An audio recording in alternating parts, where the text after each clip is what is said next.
Governments and political elites are falling at the hands of Gen Z, after thousands of young people took to the streets in anti-government protests from Nepal to Madagascar, Indonesia, Peru, and Morocco. We've been looking at how these protests started, what happened exactly, and why. What's clear is that all of these movements, thousands of miles apart, are all connected. This recent wave of protests all started in the early weeks of September. In Nepal, a youth-led movement triggered what some are calling an accidental revolution.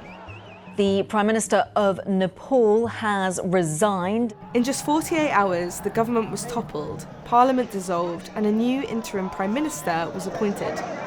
But protesters say this was never the original plan. Thousands took to the street because they simply wanted to speak out against corruption.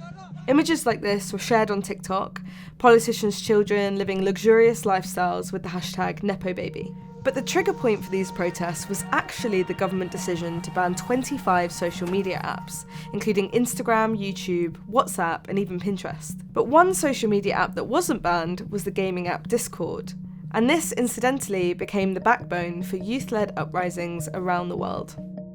The app was used to share announcements, emergency helplines, as well as the times and dates for where rallies would take place.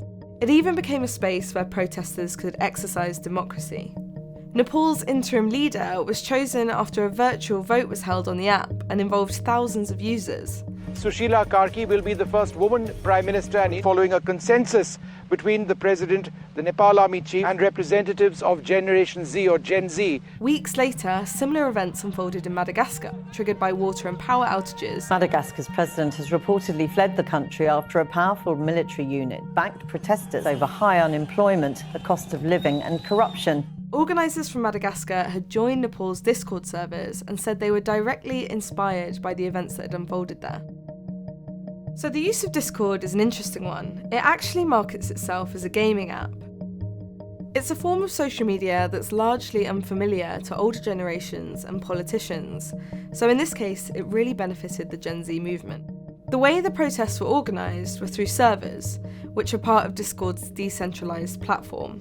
They're effectively virtual communities. Anyone can join Discord, and it allows complete anonymity, making it difficult for authorities to track protest organisers and dismantle these movements.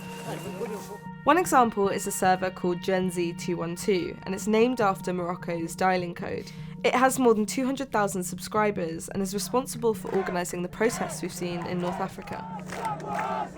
Organisers say they too joined Nepal's servers and were motivated to create their own in protest against their government's economic decisions. Pointing to billions of dollars in investment they say the government has put in to preparations for the 2030 World Cup.